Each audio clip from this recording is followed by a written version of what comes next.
President Trump, since 2020, is the wartime president of the United States and commander-in-chief, of course. Mr. Biden, that you saw, has been buried in Arlington on the 20th of January, 2021, when when all this deep state thought, that's the inauguration of our man, Joe Biden. This is not Joe Biden. I've published the side-by-side portraits with the signatures. Trust me, it's not Joe Biden.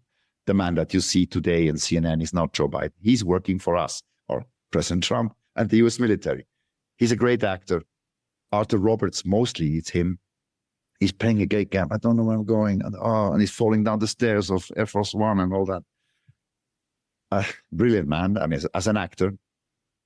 And it's the end game now, which means it comes to a head very soon. It's not a belief that I have. It is, again, acknowledgement of facts, and I respect those facts, and that's why I call wartime president and commander-in-chief Trump.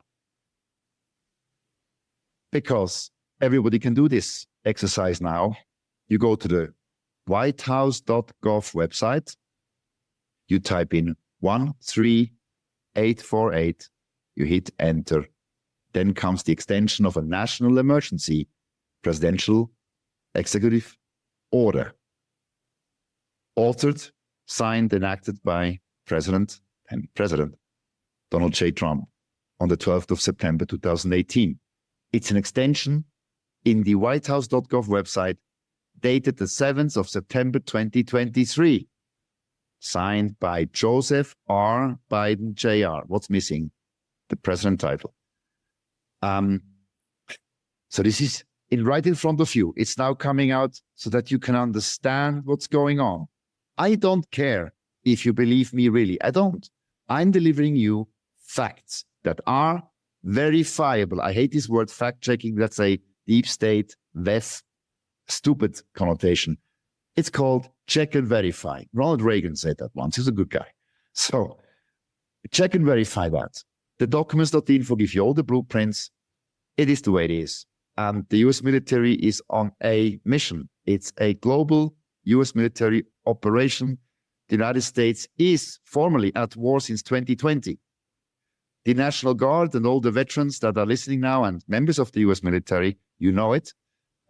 Your President Trump has federalized the National Guard of the United States.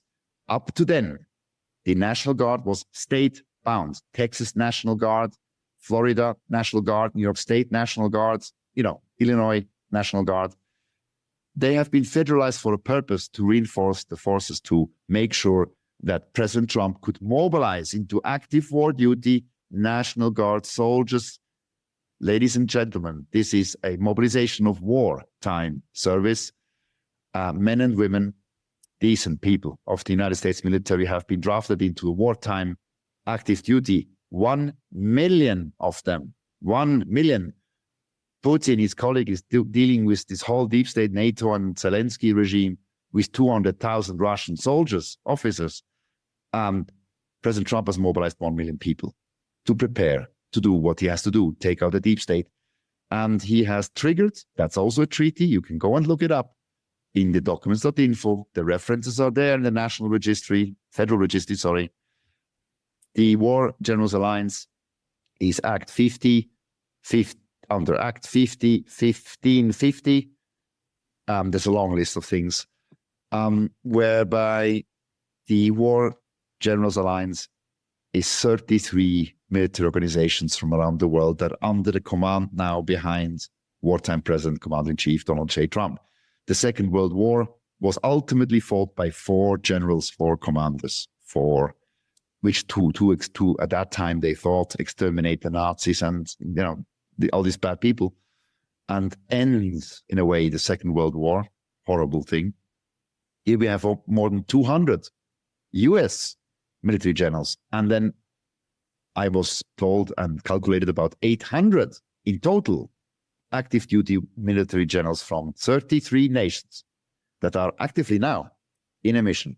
Mar-a-Lago has a no-fly zone. Go and check it. You view pilots, go online, check the FAA rules. Mar-a-Lago, you cannot overfly. Now, why does a hotel and a golf course get a no-fly zone? Because it is the actual current, it is the White House of the United States of America. Obama, have you seen Obama rallying for the Democrat Party on a stage in a TV program? Where is he? Where is John Kerry gone? Where is Mrs. Clinton? Where are the Democrats rallying for a presidential candidate? I only see Trump on TV in the United States. Almost every day, he's live on TV. President Trump, you're president. I mean, you're Canadian, but to Americans, your president's in charge. He's a wartime president. And he's doing that now to prepare and unite the people, because what's coming next is not going to be fun for the bad and sick people around the world, also in Switzerland. They might not believe me. I don't really care. I don't care. I don't say this to get likes here. I'm not rallying for any association.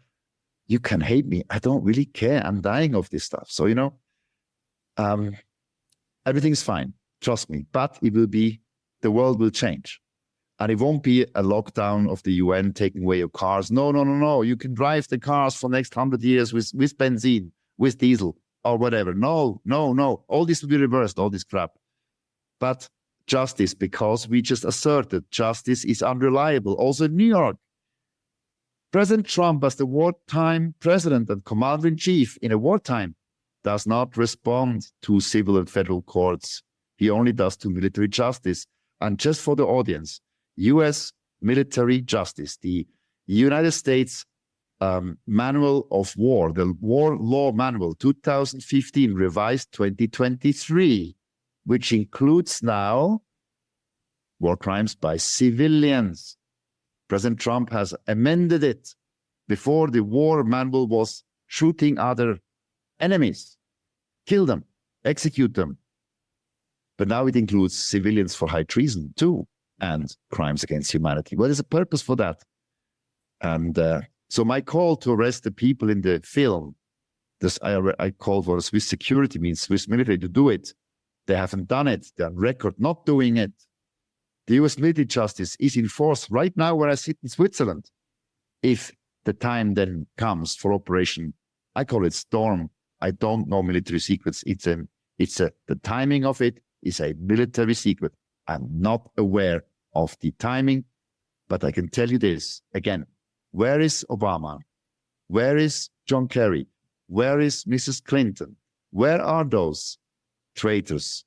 Where are they on stage? It's a presidential race. We can agree to that, right?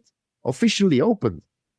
So Americans and stupid journalists of mainstream, they will be forced to acknowledge, they'll be forced that there is no presidential race because President Trump is the president, wartime president, and the only force by constitution to reverse the wartime presidency down to presidency is the wartime president himself. The United States is in a war, and he has put the United States under a military occupancy. Military justice is in force, elle est en vigueur, and Joe Biden has been already executed for high treason and has been buried. The man that you see is not Joe Biden. I don't need you to believe me or not. It is the fact. He's not. And that explains everything. There are no U.S. troops in Ukraine. There are no U.S. troops in Europe because it's a deep state. And President Putin and Trump have agreed in Helsinki 2018 to cooperate. When Putin gave him the famous football in the press conference and said, "Dear Mr. President," they look in their eyes, not too much smile, not too much joke, gave him the football. Trump took it.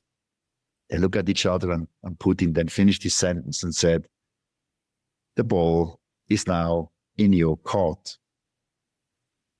That was a signal to the deep state, we're coming for you. And that's it, really.